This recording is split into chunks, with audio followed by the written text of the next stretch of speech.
Thank you. Thank you for welcoming us here tonight to Shy Hack Night. Talk a little bit about the climate, energy, and equity journey that these folks and hundreds more have been on for the past several years, and the work that means for the years ahead. My name is Andrew Barbeau with the Accelerate Group. I've been working on Illinois energy policy for more than 15 years now, and sometimes each of those 15 years feels like 15 years in its own right. Last year was definitely one of those years. I'm the first of 5 speakers tonight to talk about the movement to build and pass CEJA, the Climate and Equitable Jobs Act, and look forward to the questions at the end. We also have here Delmar Gillis with Elevate Energy, Alyssa Flores with Clean Power Lake County, Mike Addy with the United Congregations of Metro East, and Jack Darren with the Sierra Club, all of whom will share a little perspective about what this means for people and communities throughout the state.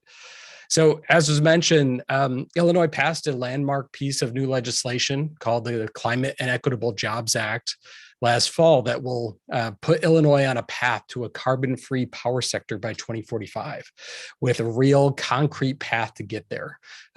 Build more than $30 billion of new wind and solar power and get 1 million electric vehicles on the road all by 2030. We're going to redesign how we regulate utilities in Illinois and plan for the future, all while ensuring that we are working to bring 40% of those benefits to environmental justice communities and communities of color.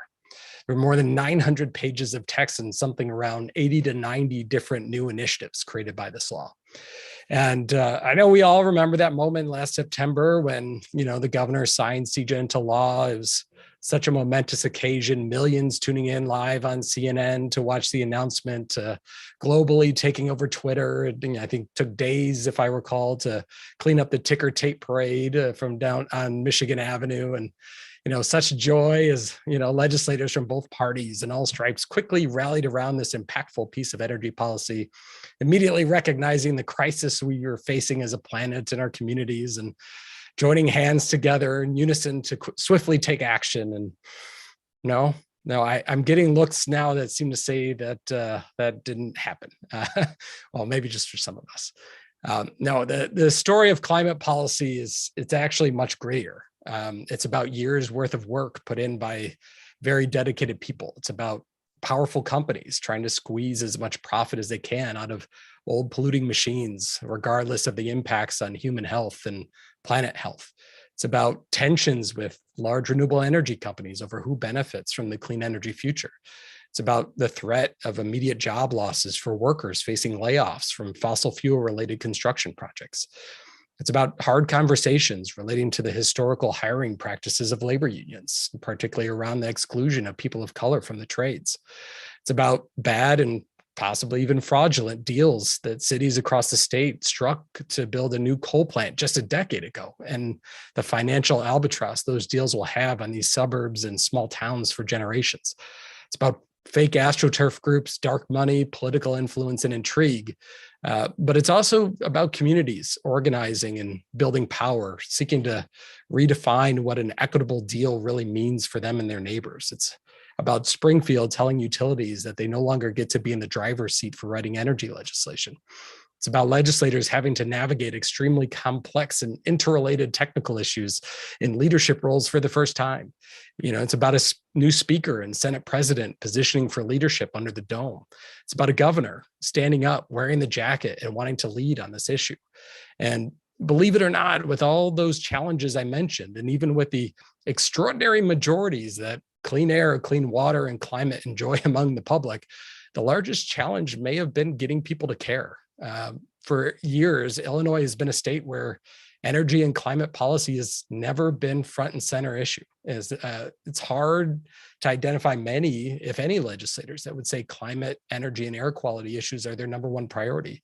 It's much different compared to, say, a state like California. So I think the challenges that we've seen is that many people, good people, thoughtful, caring people, still see climate as a fight that it's just too big, and they don't know what their role is in it. That it's a problem for far-sighted treaties and faraway lands, or an issue that politicians and bureaucrats in DC must decide. But I think here's the thing, right? We can create more carbon pollution here in the Midwest than Canada, Mexico, and Australia combined. If we were a country, the Midwest would be the 5th largest polluting country in the world, ahead of Japan, nipping on the heels of Russia.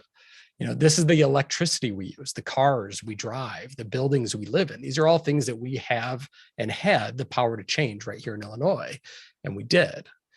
The change started back in 2016 when Illinois at the time passed the Future Energy Jobs Act, which restarted the state's renewable energy industry that had been at a near standstill for half a decade due to broken policy, and doubled down on energy efficiency investments and put a focus on equity for the first time. And all of a sudden, communities, legislators and others started seeing solar developers work on projects in their neighborhood. People started to give rebates for smart thermostats, started to see new job training programs pop up. It became real, it became personal. And the barriers and obstacles to those projects and efforts became real as well. Renewables quickly ran out of funding because there was so much demand. Projects that legislators invested time and energy in got mothballed. Projects weren't hiring new BIPOC trainees. The types of community-focused projects legislators and others had hoped to see were being replaced by large solar and wind projects built by out-of-state multinational companies. People wanted more. People wanted to do more for their communities, more to improve air quality, more for climate. So folks got to work. So talk a little bit about that. I want to first introduce Delmar Gillis, the CEO of Elevate Energy, who worked tirelessly to rethink how energy policy works by and for people. So Delmar, welcome. Thanks, Andrew, and good afternoon, everyone, or good evening, I guess, everyone. It's a great honor to be on, and Andrew really summed it up pretty well. As I think about the Climate and Equitable Jobs Act, I really think about a few key words. And one word I want to leave you all with tonight is the word engagement. Engagement is critical. As you look at the panel tonight, one of the things that you'll notice is that we are not professional politicians. And while many of us may work in the Capitol or may work in the space that is where there are a lot of politicians, you'll notice that there are community leaders, there's pastors, there's business owners, and there's leaders of environmental justice organizations. And one of the things that I learned, not being a policy person at my core, is that everybody has a voice. So as we start to talk about equity and the equity provisions in the Climate and Equitable Jobs Act, I want all of you to just take a moment and pause and just remind yourself that if there's something in your environment, if there's something that is important to you about where you live, how you live, and Celeste is really going to talk a lot more about that, it's critical for you to have a voice and not assume that some politician somewhere in a far off land is going to represent you. So as I think about equity in this bill, there's a couple of things that I really think about. The first is our process. One of the things that we did and really focused on was engaging at the community level. And we did that through a process called Listen, Lead, Share, where we went out across the state of Illinois and literally talked to hundreds of different communities, community leaders, and folks that really wanted a voice. And one of the things that I personally was most proud of at that exciting event that Andrew described when the bill was finally signed was when I made my remarks, every remark I made referenced a specific aspect of the bill that came from a community leader. So it goes back to the word engagement and getting involved. An example, Juliana Pino, who is very, very active in Little Village, was passionate about the fact that there needed to be accountability in this bill. So what does accountability mean? It means that people that look like me, that look like Celeste, that look like Mike, have equal access to the benefits of the bill. It means that jobs are created in our communities so that as this clean energy economy begins to grow, it benefits everybody in all communities. It also meant that We had programs that helped people that were formerly incarcerated so that when they were able to return home, they had an opportunity. It meant that there was money available for Black and brown businesses so that they could start a solar business, get involved in energy efficiency. And when people ask me about what we talked about in the room and what were negotiations like, it was this conversation that I'm having with you and explaining to them why these things are so important, why we needed to continue to stay locked in and focused on growing all of our communities. As Andrew mentioned, I think he said the Midwest would be like the 5th largest country. Imagine having a country where 40% of the members of that country are not able to participate. And that would have been the case had we not fought for equity in this bill. What if African Americans, Latinos, indigenous members of our community were left out or left behind?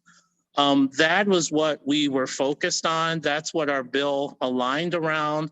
And as you read through, for those of you who want to read a 950 plus page bill, you'll notice that equity just isn't a section, but it is a thread that goes throughout the bill. So I'm very happy, I'm very excited, I'm very proud, and I'm very honored to work with and have worked with everybody that you'll hear speaking tonight. But I just want to end where I started, which is to remember, in order for us to save our planet, to create the jobs we want, we all have to engage in the system. We all have to have a role, and we all have to have a voice. Otherwise, these things don't just happen on their own. And with that, I'd like to kind of turn it over to Celeste to talk about her experiences. Yeah, hey y'all, thanks for joining. Thanks for having us here. My name is Alyssa Flores.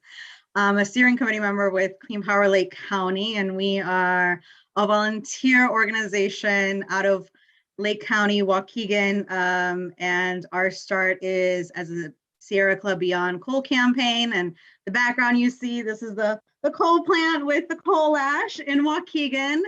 And you know, we started in 2013 and quickly through Sierra Club became part of the Illinois Clean Jobs Coalition. And in 2017, that's when we started being volunteers and not taking funding. And, you know, like Andrew and Delmar have said, this has really been a community effort.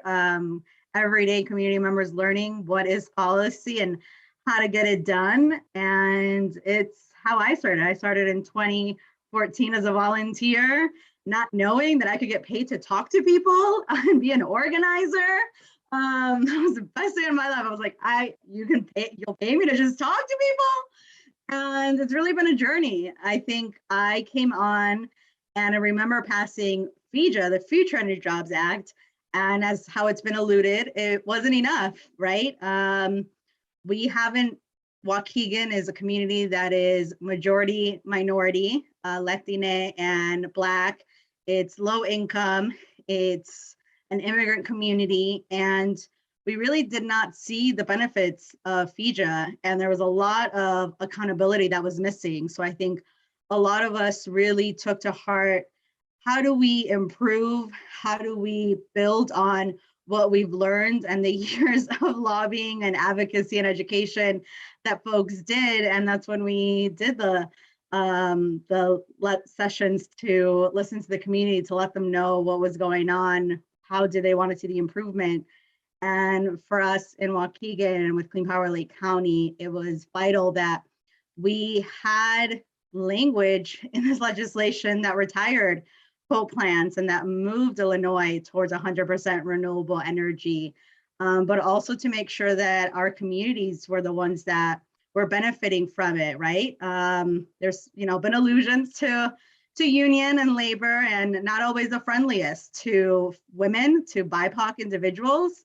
So those are big challenges. And, this coalition tackled these conversations, and it wasn't easy. I mean, it's nice to reminisce now and talk about all the policy and the work hubs that are going to be coming to these communities, but it was written, right? We have work hubs designated to environmental justice communities, to communities that will benefit from this. But it took a lot of having serious conversations with our coalition partners, with legislators, and with those folks that, maybe have historically not put environmental justice communities first, haven't thought about equity in a real way. And not easy conversations to have. And it's not easy to have to be one of those individuals that brings them up. We still know that unions in Illinois play a huge role and are a huge powerhouse. And it's not easy to hold individuals accountable like that. But that's something that the coalition worked hard on. And how do we build relationships? How do we have legislation that really puts these conversations and holds them? And for us, it wasn't just about retiring this coal plant, but in Waukegan, but how do we do this in an equitable way across the state? We know that we're not the only community that's suffering. We know that there's other communities that have suffered from coal plant closures in the past as well. So for us, it was really critical to be able to be in the room, to be able to have these conversations, but to also educate our community on them. Having to wake up at 4 a.m. to get on a bus to Springfield and asking people to take the whole day off, it's not something that was easy for us. It was a lot of conversation within leadership of, do we ask people to take a day off? Can they afford to? What's happening at home? And obviously all this before the pandemic. And we did it. Every year we would fill a bus of 30 to 40 people and work with high school teachers and youth pastors to get high school students on that bus. And then that day would come and we would have high school students there and I'm leading the bus and I would be asking myself why I did this to myself. Why did I put myself in charge of youth going to Springfield? But it's so rewarding. I mean, working with students that are now in college that have graduated, and for them to know that they have a voice, that they can advocate for a better future is something that I critically believe in and that Clean Power Lake County believes in. And we've pushed this coalition to really think about what is equity, what is inclusion. And I think this bill is definitely the start of that. And I think we're going to keep pushing, because even though we were able to pass a lot of things and include a lot of provisions, the work is not done. We still have to make sure that these coal plants retire. We still have to make sure that these union jobs come to these kinds of communities. And unfortunately, as an environmental justice community, we have other things to worry about. We have other bills this session that we're pushing. So the work doesn't end, but I'm so grateful to be here with these other individuals and to be working alongside other volunteers. A lot of us do this as a volunteer basis. I'm doing it as a volunteer, but also grateful for all of those that are working and can think about this during the regular 8-hour week, advocate for us. And just so excited to be able to continue this work and be able to take a moment to just celebrate the work. But, had to make sure that we don't fool ourselves by saying, oh, it was all great and we're here now. It was tough. And I think, another person that can definitely speak about this and having to make sure their voice is heard is Mike Addy. So I'm gonna hand it over to him. Thanks, Celeste. Appreciate you. I am Reverend Mike Addy. I'm the Executive Director for United Congregations of Metro East. In the East St. Louis is where our offices are located, and we work in Southern Illinois. My colleagues have done such a great job that have come before, kind of laying out the work and what was done. And I just kind of want to speak to, how did we get to the win? What did it take? And it was not just, a lot of times in the great state of Illinois, everything is very Chicago centric, and anything south of I-80 is Southern Illinois. But we realized in the coalition from the beginning that it was going to take a statewide effort, that it was going to take more than just, a lot of power is centrally located in the Chicagoland area, that it was going to take downstate organizations to really also get involved in order to get us to the win. And so we, in my organization, we have a mantra that we believe in, that we work around, and that is to build power. We organize people and we organize money.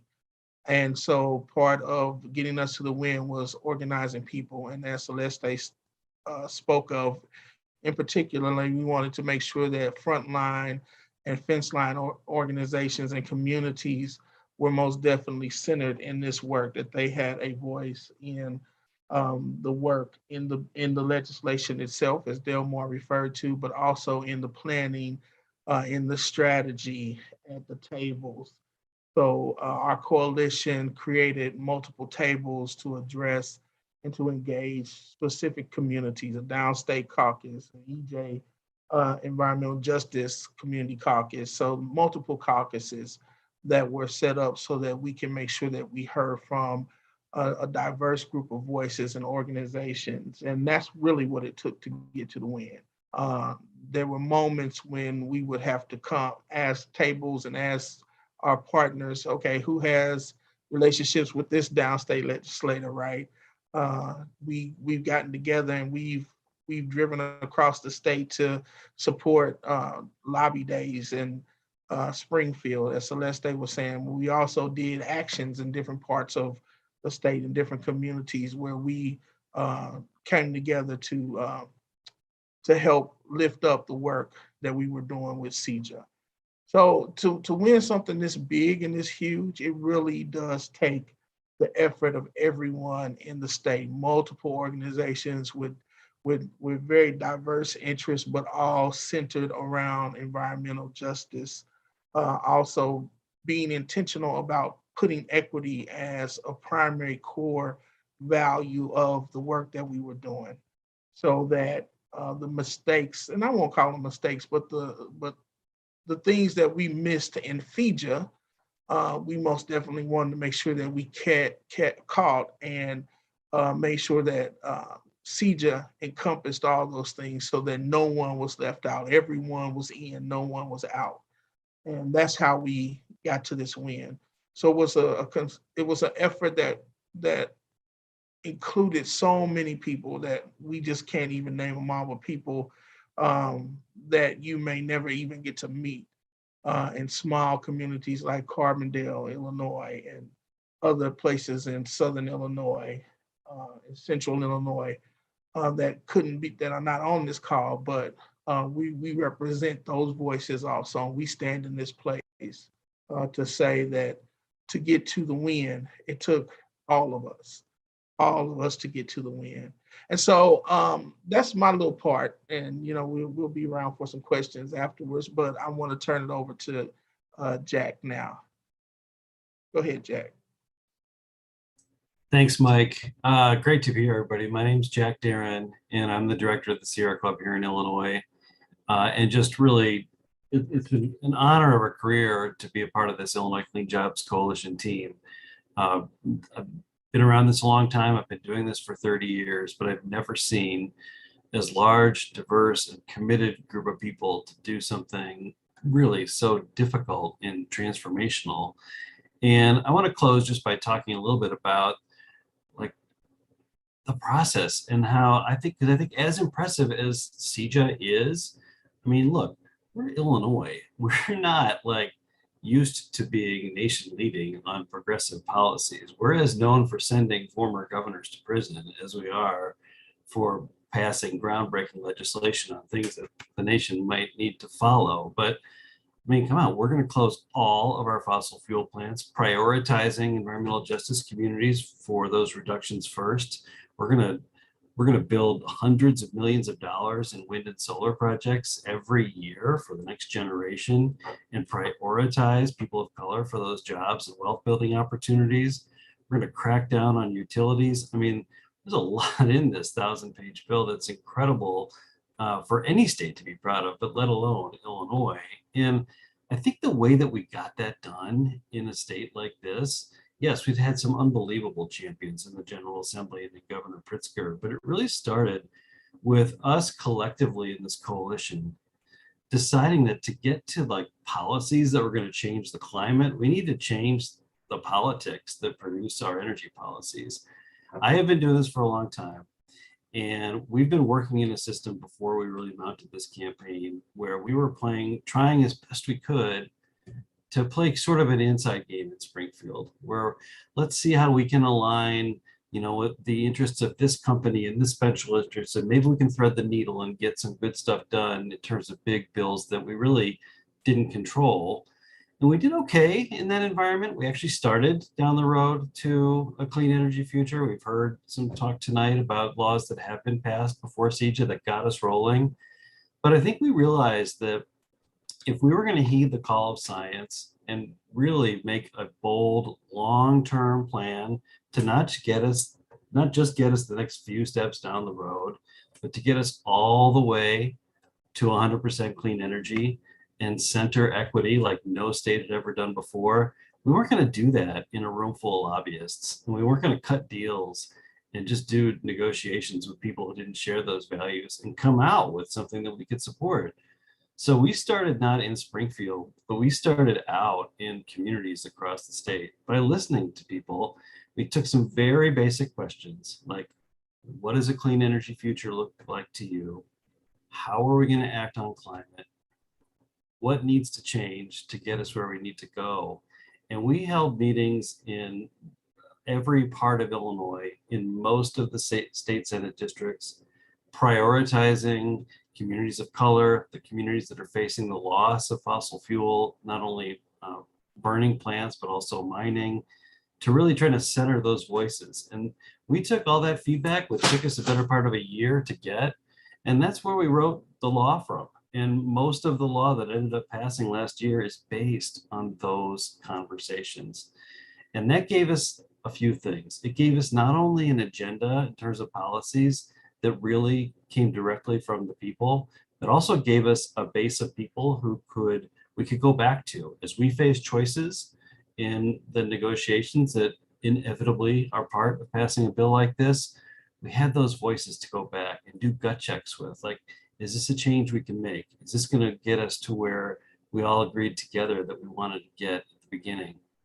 And I just think that's such a powerful lesson to taking, a often corrupt system in Springfield and really trying to take it out to the people and practice democracy. And it was extremely hard work. It took a long time. We thought we were passing this bill in 2019. And that didn't work. And then COVID hit. And then, one thing after another, with so many things we've lived through in the last few years. But the fact that this group of people stuck with this, and even after we won, that we've actually been adding to our coalition. And I'm going to show you in a minute how you can get involved in the Clean Jobs Coalition. But we are as excited to implement this law and make sure that the goals are met and they're consistent with our values, and we're working on ways that anybody in Illinois can play a part in that. So awesome. Thank you so much. It was great to hear from all of you. We have a number of questions in the chat, and we probably won't have time to get through all of them. But one question that actually I had as you were speaking as well is, were there other models from other states or governments that you adopted or adapted as you were putting this coalition together? Is there, and also maybe as a follow-up to that, since its passage in September, I know it's only been a few months, have you seen other states or governments sort of take inspiration from what we've done here in Illinois? I can jump into that one first, if that's helpful. I mean, I think one of the things that I think Jack mentioned and was mentioned on several occasions by every speaker here was really drawing from kind of community voices. And that's not just, we got a few ideas, we did a few surveys, but in a lot of cases, the whiteboards and the Post-it charts from those community discussions got translated directly into outlines of legislation. So like driving from community experience was a very real part of this process. There were some other states that, we've looked at for renewable policy and energy efficiency policy in the past. I think one of the key things about Illinois that's different, as we've said a number of times, 900 plus pages, is, you're in a state like California or even Virginia or New York, you can pass a law that, is maybe a page long with a bunch of bullet points or paragraphs. It says, we're going to generally do this. And then it's on a bunch of agencies to figure it out. I think history in Illinois I think a lot of lack of institutional trust in kind of those structures over time, but also it's just kind of how we do legislation in Illinois. It's very specific. I mean, hundreds of thousands of words that are, negotiated over and, managed over time. It's a lot more specific, and a lot of things that other states would probably do in rulemaking processes or in front of commissions or boards got written directly into the language. So, when we talk about that decarbonization schedule through 2045, I mean, every 5 years, there's, a specific description of these types of plants are the ones that close. And then 5 years later, these are the ones. It's not something where it's just an ambition or a goal, a theoretical goal. I mean, it's literally written into the law, the schedule for closure, as well as the amount of new renewables built each year and the specific types of projects. So that's the way Illinois does. And the second part of your question was, has anyone adapted it? And I think one of the great things that, this community is inspired. There's an idea that came from one of the community leaders in Peoria around, this long fight that folks have had to push for this topic of transition for support for communities that are undergoing the energy transition. And we had struggled with the word of energy transition for a long time. It sounds like a funeral, right? It sounds like this idea that these communities are going to die, but that's not what the intent is, right? The intent is to say, we're going to help those communities discover a new economy, a new future for them that they can define for themselves. And one of our community leaders from Peoria came up with this idea of the energy community reinvestment, kind of similar to the Community Reinvestment Act of the banks from decades ago. But this idea that we're going to reinvest in these communities to help them design their new energy future. And if you look at some very prominent recent federal legislation, you can see that same term, energy community reinvestment, with that same focus on investing in these former fossil communities to help them, drive investments there, do workforce training, find new, avenues for them to determine their own future. So that work in CEJA, I think, has a direct influence, not just on other states. We're seeing, some legislation in Maine, and, there's work in New Jersey that's all kind of trying to follow the same mold, but also federal legislation that's, I think, drawing from the community voices as well. So I think that's very exciting to see. Thank you. Thank you. I'll ask the next question from our audience. So this initiative seems to have some overlap with the Green New Deal framing or messaging, jobs plus climate. Curious what panelists think about Green New Deal messaging. Is that helpful language / branding? I could take a shot at that. I think that we definitely saw those similarities. And at the time when the Green New Deal was first emerging, it really was as much a kind of a movement building technique as it was a specific legislative proposal, right? One that we strongly supported. We did have to work because at that time, and I'm thinking about 2018, 2019, our CEJA had the same values, right? Act on climate, center equity and justice, create tons of good jobs at times that we need them most. But we were a little bit ahead of the Green New Deal in that we were a well thought out blueprint for actually how to get to those goals, not just an expression of values and goals, but the plan to get there. And so we did in the early days, a couple of years ago, we had a little bit of a challenge where people would see CEJA and they say, oh, that's the Green New Deal, aspirational, nice to think about, but how are you actually going to do it? And if people didn't read the bill, they didn't realize that we actually did have a plan to do it. So I think that but at the same time, the Green New Deal was captivating the energy of all kinds of people that weren't really focused on climate policy before. Youth, in particular, like incredible energy lent to our coalition.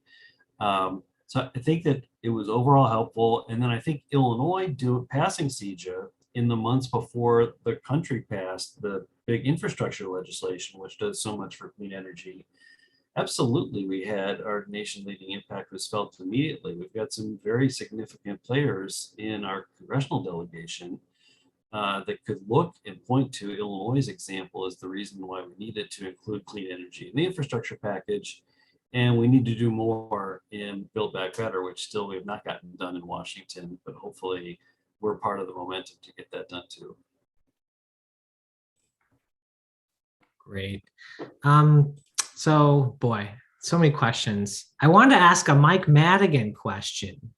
But I also wanted to talk about the future because, in many ways, like he's kind of out of the picture now. And so I'm sure there's a lot of like tea to spill about that. But maybe I think in the interest of, we only have probably time for one last question. And I think Celeste, you mentioned that you're working on legislation now, and I'm kind of curious to hear from you all, or Celeste, or if other folks want to chime in.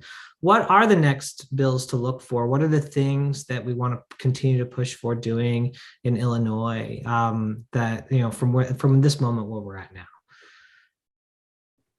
Yeah, I'll jump in and others can join as well. For Madigan, Daniel Biss has a podcast, Illinois Politics. Oh, maybe I'm getting that name wrong. Sorry, Daniel. Check it out. And for legislation, there's actually a couple bills. I'm going to highlight the Great Lakes Coal Ash Bill. It's HB 3558, and can definitely send you a follow-up with a petition for folks to sign to send to their legislators. But, this coal plant, coal ash is a byproduct. And although these coal plants are going to retire, we want to make sure that in Waukegan, we've met with the community. They've told us they want the coal ash removed. So that's what we're working on. We're working on a bill to make sure that we're securing our drinking water for not only Waukegan, but everyone else that gets their drinking water from the Great Lakes. So this is legislation that is really in line with that and making NRG Energy, the current owners of the coal plant, remove the coal ash and have conversations with the community and talk to us. I know there's also an Environmental Justice Act and there's a demolition bills, but I will let others speak to that because I have really only had the capacity for the coal ash bill personally. And thanks, Celeste. I just wanted to just make a comment as it relates to equity.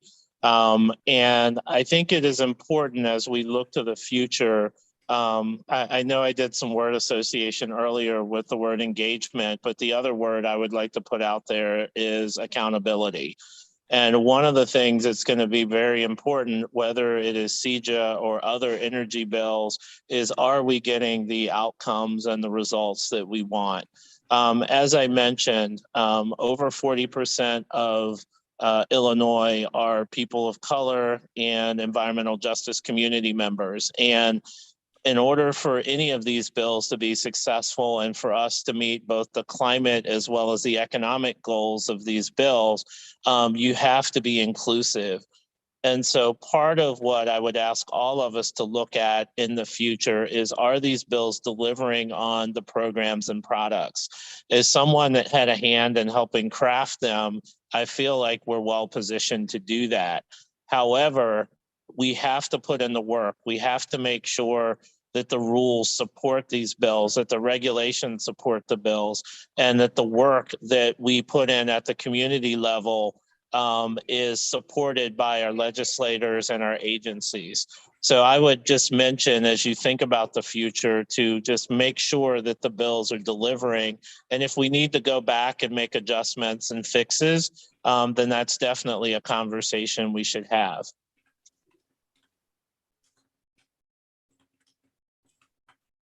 Great, thank you. Well, I think we're just about out of time. I guess one last note was, I think you all are from different organizations. And I think, Jack, you'd actually mentioned there's ways for folks to get involved. I'm sure each of your organizations have ways to do that. Maybe that's something you all could share with us and we could share back out with our community. But yeah, if there's any particular things you want to shout out now, as far as like, what can people watching now do to sort of join your organizations or this effort more broadly in Illinois? I would say at a high level, Derek, we're all part of the Clean Jobs Coalition, and that is a great place to kind of start. And so Jack has just put up the website or the web address for the Clean Jobs Coalition. So I would say that is an excellent place to start. And as you mentioned, I'm happy to send more information about my organization. But I think from the standpoint of the teamwork and the outcomes that we talked about, it was an effort of the Clean Jobs Coalition. And I think they're a great organization that if people want to get engaged, it's a great place to start. Yeah, we have 9, I think, different teams that are focused on different parts of the law that we're implementing. So everything from how are we going to build out this renewable energy? How are we going to save consumers money through energy efficiency? How are we going to get up all these really important workforce and equity supports? Those are all, we've got the law is strong. It provides clear direction to the state agencies that are responsible for doing this, and the funding is there. But still, we know this is going to take an active coalition to make sure that it's done right. And we're working right now on ways that individuals and organizations can make the same difference that we made in passing the law and making sure that it's implemented the right way. Okay, wonderful. Well, unfortunately, we ran out of time because we also started a little bit late. But thank you again, everybody, for presenting. Mike, Celeste, Andrew, Delmar, Jack, thank you all for your time tonight and for all you've done for ourselves, and my kids, and everybody's future. I really appreciate you taking the time to share with us the really important work you've been doing.